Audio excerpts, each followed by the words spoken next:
1959 সালে ইউএস সরকারের কৃষি বিভাগের অরিগন প্রদেশের মরুভূমিতে এক প্রজেক্ট হাতে নেয়। এই প্রজেক্টের মূল আইডিয়া ছিল শত শত গাছ লাগিয়ে প্রতিকূল মরুভূমিকে কিছুটা স্থিতিশীল করা।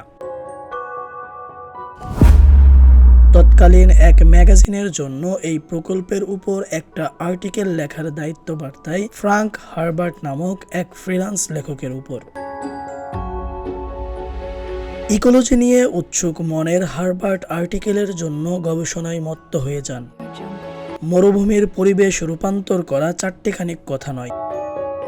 মজার বিষয়, এই নিয়ে গবেষণা করতে করতে হারবার্ট এর মন অরিগনের মরুভূমি ছেড়ে বহু দূরে পৌঁছে যায়।